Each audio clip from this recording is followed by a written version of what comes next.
দেশে একটি নতুন রাজনৈতিক দল হচ্ছে, মহা সমারোহে সেই দল হচ্ছে। এবং এই দল যারা করছেন তাদেরকে নিয়ে বিএনপির বক্তব্য ছিল যে ক্ষমতায় থেকে বা রাষ্ট্রীয় সুবিধা নিয়ে কোনো রাজনৈতিক দল হলে বিএনপি এটা মেনে নেবে না। দেখেন, উপদেষ্টা নাহিদ ইসলাম পদত্যাগ করেছেন। এখন পদত্যাগ করেছেন আজ আমি যেদিন কথা বলছি 25 ফেব্রুয়ারি 2025, সেদিন মঙ্গলবার। শুক্রবার দিন মহা সমারোহে তাদের নতুন দল, সেখানে ব্যাপক লোকজন জমায়েতের চেষ্টা করা হচ্ছে। অভিযোগ কি বিএনপির খুব মিথ্যা? আজ বুধ বৃহস্পতি বৃহস্পতি 2 দিন বাদে নতুন দল এবং সেই দলের প্রধান নাহিদ ইসলাম।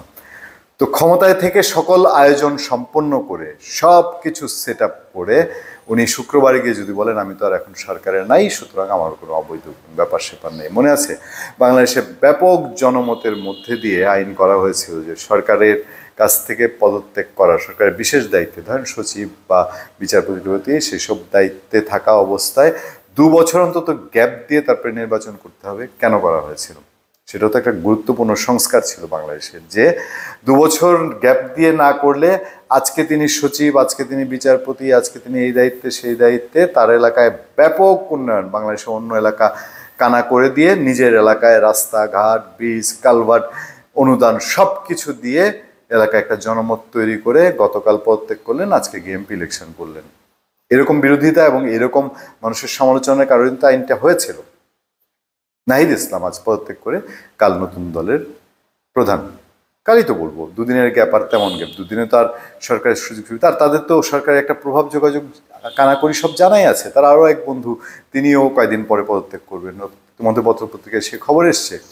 আরও 1-2 জন তারা যারা ছাত্র প্রতিনিধি হিসাবে সরকারে ছিলেন পদত্যাগ করবেন। পদত্যাগ করে তারা নতুন দলে যাচ্ছেন। নিশ্চিতভাবেই তারা সরকারের অনেক অনেক সুযোগ সুবিধা নিয়েই যাচ্ছেন, তাদের দলকে সেই সুযোগ সুবিধা দিয়েই তারা যাচ্ছেন। এই কথায় কি আর বিতর্ক করার খুব একটা সুযোগ আছে? আমার দেশ বলছে পদত্যাগ করেছেন তথ্য উপদেষ্টা নাহিদ ইসলাম। অন্তর্বর্তী সরকারের উপদেষ্টার পদ থেকে পদত্যাগ করেছেন মোহাম্মদ নাহিদ ইসলাম। মঙ্গলবার প্রধান উপদেষ্টার কার্যালয় সূত্রে এই তথ্য নিশ্চিত করেছে।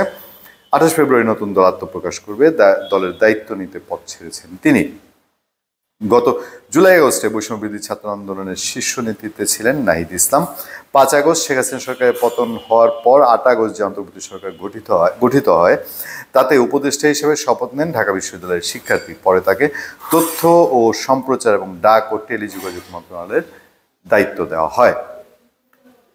দেখেন, তথ্য সম্প্রচার, ডাক ও টেলিযোগাযোগ 2টা মন্ত্রণালয় কিন্তু খুব ডাকসাইটে মন্ত্রণালয়, এবং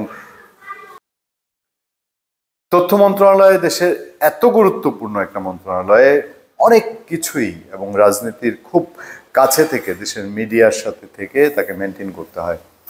ডাক ও টেলিযোগাযোগ বাংলাদেশের প্রেক্ষিতে এটা এখন খুব গুরুত্বপূর্ণ। অনেক সময় বলা হয় যে স্থানীয় সরকার মন্ত্রণালয়ের কাছাকাছি, কারণ এখন সব ডিজিটালাইজেশনের যুগ, যেখানে দিয়েছে সে 18 কোটি মোবাইল সিম। এই গুরুত্বপূর্ণ দায়িত্বে ছিলেন আজ অবধি, আর কালকে তিনি এক নতুন দলের প্রধান। আমাকেই যদি বলেন, আমি যখন যাব একটা দায়িত্বে, এমন সাংবাদিকতা ফেলে দিয়ে আজ বাদে কাল, আমি রুট পর্যায়ে কাজ টাজ করা ছাড়া আমি তো সাংবাদিকদের সুযোগ সুবিধাতে আগে দেখবো, তাই না? তো যিনি ছাত্র থেকে কয়েকদিনের জন্য ইন্টেরিয়াম টাইম গেলেন উপদেষ্টা হয়ে, এসেই আবার তিনি একটা দলের দায়িত্ব নিচ্ছেন, এবং অবশ্যই তারা ইলেকশন করবেন, নির্বাচন করবেন, এবং নির্বাচনে সে তার নিজের দলকে একটা সুবিধা নিয়ে দেওয়ার চেষ্টা তো করবেই। এবং তারা এখন রাজনৈতিক দলের নেতৃত্ব দিলেও এই সরকারের প্রতিটা পয়েন্টে তাদের অ্যাক্সেস থাকবে না। সে অ্যাক্সেস তো ইলেকশনের দিন সকাল পর্যন্ত, দুপুর পর্যন্ত থাকবে। তাহলে কি সেই ভোট কেন্দ্র আবার জামাত যেরকম বলছে পাহারা দিতে হবে, বিএনপিকেও এরকম পাহারা দিতে হবে? ধন্যবাদ সবাইকে, ভালো থাকবেন, সুস্থ থাকবেন। আপনার সাথে আমি আতিক রহমান, পূর্ণিয়া।